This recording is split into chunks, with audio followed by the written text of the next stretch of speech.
Bismillahirrahmanirrahim. Assalamualaikum warahmatullahi wabarakatuh. Alhamdulillahi wa kafa.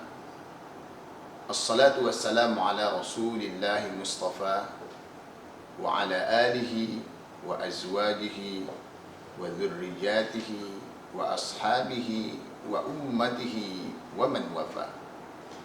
Asyhadu an la ilaha illallah wa asyhadu anna Muhammadan abduhu wa rasuluh la nabiyya ba'dah. Qala Allah Ta'ala fi kitabihil karim, a'udzu billahi minasyaitonir rajim. Bismillahirrahmanirrahim. Wallahu yad'u ilal jannati wal maghfirati bi'idnih.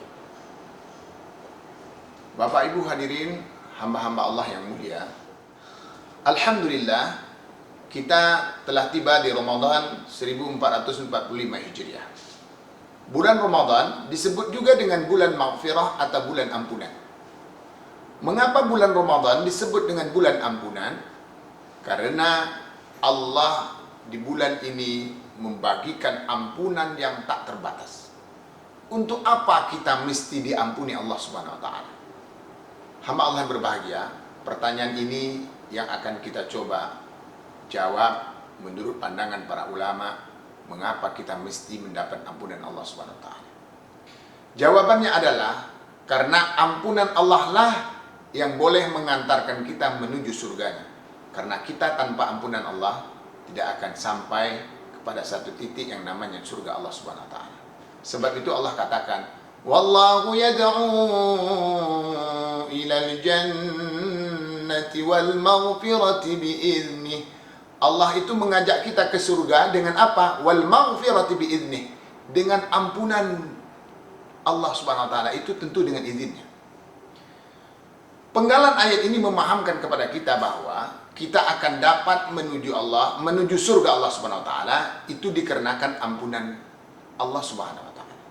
Untuk itulah hamba Allah yang berbahagia, di dalam berbagai ibadah kita itu selalu Allah menawarkan ampunan-ampunannya. Satu contoh misalnya, ketika kita selesai sholat, maka zikir yang diperintahkan oleh Rasulullah SAW kepada kita adalah membaca istighfar. Astaghfirullah, astaghfirullah, astaghfirullah. Timbul pertanyaan kita, mengapa Rasul memerintahkan kita untuk membaca istighfar begitu kita selesai melaksanakan ibadah sholat? Bukankah sholat ini adalah ibadah untuk kita mendekatkan diri kepada Allah yang akan menghasilkan pahala? Tetapi mengapa setelah sholat kita harus membaca istighfar? Jawabannya adalah karena kita dalam sholat itu tidak selamanya dapat khusyuk. Padahal di satu sisi, sholat dituntut khusyuk. Sementara dalam sholat kita terkadang memikirkan hal-hal yang tidak ada hubungannya dengan sholat. Dalam sholat terkadang terpikir anak, terpikir keluarga, terpikir suami, terpikir istri, boleh jadi terpikir utang, dan segala macam masalah kita. Artinya dalam sholat itu kita tidak mendapatkan kekhusyukan yang sempurna. Lalu seolah Allah berkata, ya udah, kalian kalau nggak bisa khusyuk secara sempurna, kata Allah, tak apa. Begitu kalian selesai sholat, maka minta ampunlah kepada Allah dengan cara istighfar. Astaghfirullah, ya Allah ampunkan saya. Tadi saya sholatnya nggak khusyuk. Astaghfirullah, tadi saya memikirkan sesuatu tentang anak saya. Ya Allah, tadi saya memikirkan tentang istri saya. Kata Allah, oke. Maka sholat tadi Allah tetap terima. Kendati pun sholat ini sejatinya sudah tidak sempurna karena tidak mendapatkan derajat khusyuk yang sesungguhnya. Disinilah letak bahwa Allah sejatinya ingin mengampuni kita agar kita boleh masuk surganya. Karena tanpa ampunannya dipastikan kita tidak akan masuk surga. Rasulullah SAW pada suatu ketika pernah berkata, kita ini adalah umat yang paling beruntung. Di mana letak kita beruntung? Karena kita mendapatkan akhir dari surah Al-Baqarah. Apa itu akhir surah Al-Baqarah? Kata Allah begini, ini semacam kesepahaman kita dengan Allah. Belum lagi kita melakukan dosa, maka kita sudah mengatakan kepada Allah, ya Allah ampuni nanti kalau kami berdosa. Rabbana, wahai Tuhan kami, La tu'akhidna, engkau jangan hukum kami, engkau jangan campakkan kami ke neraka. Inna sina, kalau nanti kami lupa, au akhtana, atau ketika kami nanti melakukan kesalahan. Luar biasa ini ayat. Kita belum lagi melakukan kesalahan itu, di awal-awal kita sudah semacam mempunyai kesepakatan, kesepahaman dengan Allah. Ya Allah, nanti kalau kami salah, kalau kami lupa, jangan hukum kami, jangan campakkan kami ke neraka ya Allah. Kata Allah, iya. Apa syarat supaya kita mendapatkan ampunan Allah ini ketika kita melakukan kesalahan atau ketika kita melakukan kelupaan tentang sesuatu? Maka minta ampunlah kepada Allah. Sebab itu pula hamba Allah yang berbahagia dalam sejarah keislaman.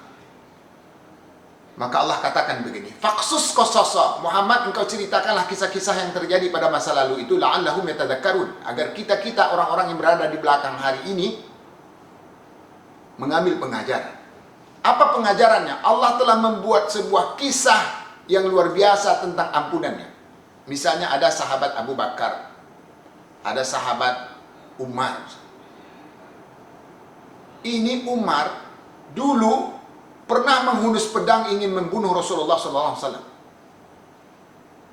Tetapi qadarullah, akhirnya Umar masuk Islam. Setelah Umar masuk Islam, dia adalah salah satu sahabat yang paling dekat dengan Rasul. Semasa hidupnya, ia habiskan bersama Rasul. Bahkan hamba Allah yang berbahagia, sampai dia meninggal pun berada di alam kubur bersama Rasulullah SAW. Coba kita bayangkan, Umar yang dulu pernah ingin membunuh Rasul, akhirnya hidup bersama Rasul, bahkan matinya pun hari ini bersama Rasulullah SAW di dekat kubur yang sama. Karena itu kita ketahui bahwa di Masjid Nabawi itu tempat kubur atau makamnya Rasulullah SAW. Di situ ada Rasul, sebelahnya ada Abu Bakar, di sebelahnya ada Umar bin Khattab. Seolah Allah ingin berkata, kalian tengoklah Umar itu siapa. Dulu adalah orang yang pernah ingin membunuh Rasul. Sekarang tidak hanya hidupnya bersama Rasul, tetapi matinya pun bersama Rasulullah SAW. Kita tak pedulilah pernah melakukan dosa apa. Tetapi ketika kita datang memohon dan meminta ampunan kepada Allah, maka derajat kemuliaan itu akan kita peroleh. Bulan ampunan itu sekarang sudah berada kita di dalamnya, yakni bulan Ramadan. Karena itu jangan pernah kita sia-siakan agar kita memperoleh ampunan Allah di bulan yang penuh dengan ampunan ini. Semoga Allah mudahkan insyaallah, amin. Subhanakallahumma wa bihamdika, asyhadu an la ilaha illa anta, nastaghfiruka wa natubu ilaik. Assalamualaikum warahmatullahi wabarakatuh.